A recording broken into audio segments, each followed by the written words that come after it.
Portanto, eu não conheço bem esse projeto do Vacarezza, embora me pareça, pelo que ouvi, com os melhores propósitos, seria difícil opinar objetivamente sobre ele. Uhum.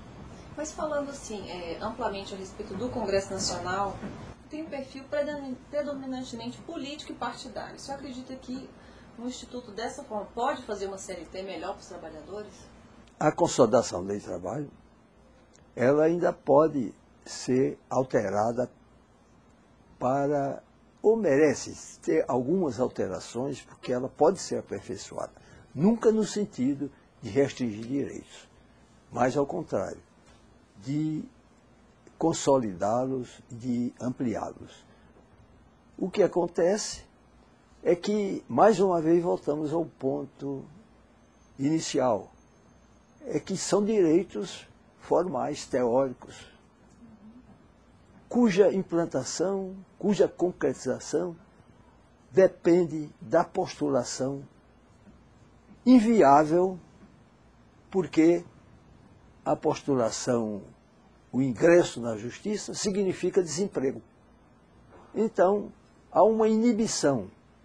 Ao mesmo tempo que se reconhece o direito, impede-se dar garantias efetivas de que ele possa se tornar uma realidade. Vamos falar agora um pouco sobre o judiciário, né? Há algum tempo atrás, o judiciário sofreu uma crise, que saiu em todos os jornais, na época do juiz Nicolau.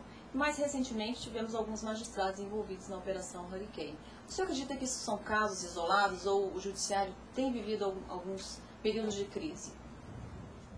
O judiciário sofreu realmente uma transformação substancial. Ele era um órgão, uma instituição fechada, muito mais conservadora do que hoje, infinitamente mais, e isolava-se no Olimpo como se fosse uma instituição insusceptível de erro, de deslizes. Ora, nós sabemos que toda instituição, justamente por ser humana, ela tem momentos de grandeza e de miséria. Tem momentos de virtude e de pecados, como todo ser humano. E assim é o judiciário. Não obstante a realidade, a vida, as mudanças sociais, tem mostrado que há evolução no judiciário. Isto graças, sobretudo, à magistratura que vem sendo renovada, vem realmente atuando e tratando de modificar uma tradição que não merece ser mantida, vem lutando para que ela se aproxime do povo e procurando convencer de que o juiz não existe em função da população. A população não existe em função do juiz, mas ele é um simples depositário, um simples servidor estipendiado pela comunidade. E, portanto, deve satisfação à população. O senhor acredita que a criação do Conselho Nacional de Justiça veio ajudar a fiscalizar o Poder Judiciário? Sem dúvida, foi uma grande conquista. Uma das oposições mais ferrenhas que eu vi por parte dos tribunais, da maioria dos tribunais, quase todos os tribunais, era quase unânime. Juízes isoladamente, não. Mas os tribunais eram unânimes nessa oposição cerrada, ferrenha e feroz, intransigente, intolerante à criação do Conselho Nacional de Magistratura.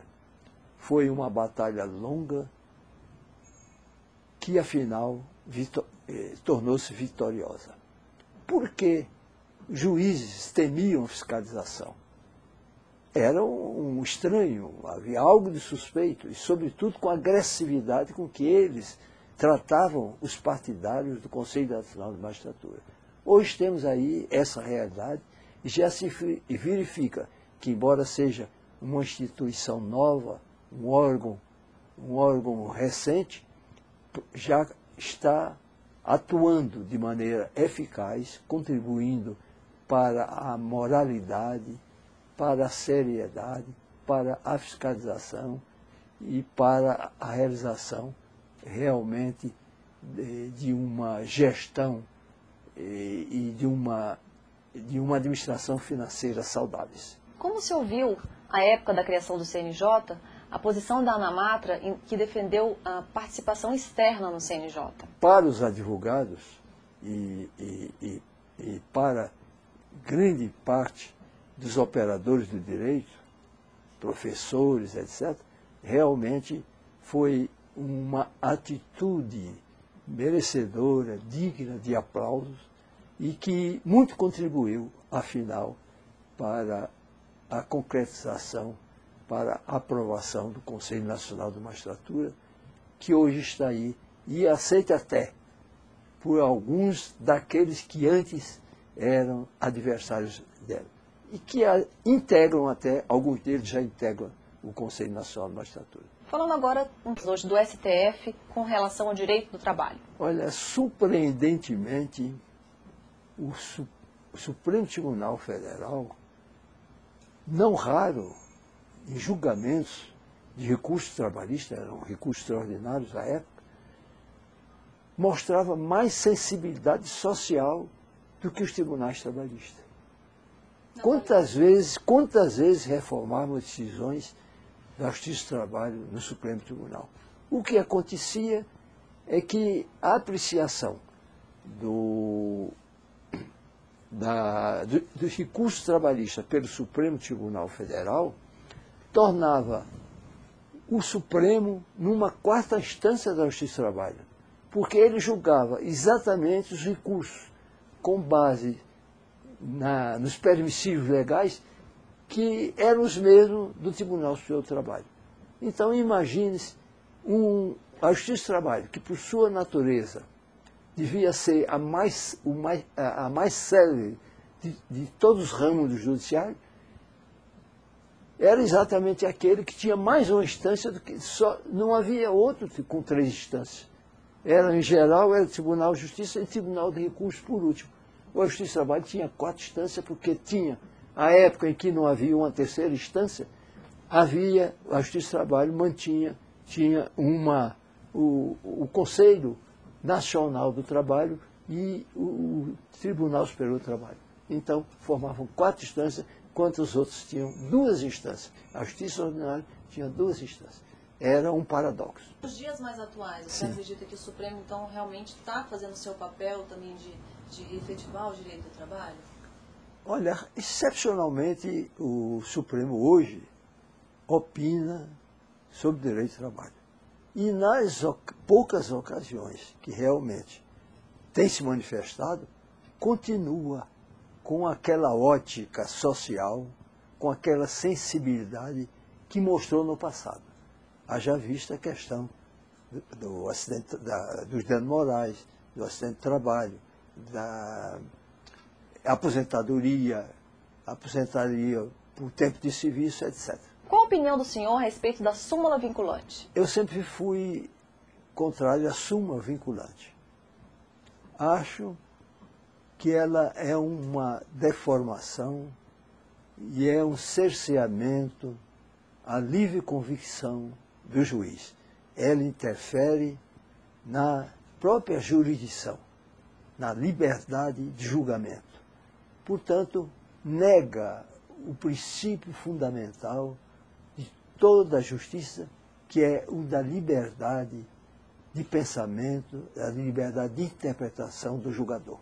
O senhor acredita que a súmula vinculante ela engessa a jurisprudência? Ah, sem dúvida. Ela entorpece a evolução do direito. Ela, como você disse, ela engessa o direito. E a jurisprudência fica jungida a que a cúpula decide. Então, estanca essa evolução e mais do que isso, cerceia, né, e impede que os próprios postulantes tenham acesso aos canais mais importantes do judiciário. O senhor tem a dizer a respeito da transcendência como critério de recebimento do recurso de revista pelo TST? A transcendência é apenas um aspecto que está muito em moda, não é? Como um instrumento, um meio, pelo menos alegado, de agilizar, de acelerar a tramitação dos processos judiciários, abreviando-os. Acontece que é uma faca de dois gumes, porque é muito subjetivo e saber, tal como o Supremo acaba de adotar, o que é transcendente, o que é no Supremo, eu não me lembro agora da expressão do Supremo, bom, o que o Supremo decidiu realmente, mais ou menos de acordo com isso, é que a transcendência, aquilo, não, o Supremo não usa a transcendência, ele diz uma expressão equivalente, que não me lembro agora. Mas a transcendência, então, é um meio, é um arbítrio que tem o tribunal de conhecer, quando lhe apraz ou não, os recursos que lhe são dirigidos. Eu acho que a transcendência que está para ser regulamentada, ou se foi, é muito recente, é uma arma, um instrumento que oferece mais riscos, mais desvantagens do que vantagem. E que se vai acelerar ou não o julgamento é também uma incógnita, porque quem atua na Justiça do Trabalho há longos anos, lembra-se que o Tribunal Superior do Trabalho, que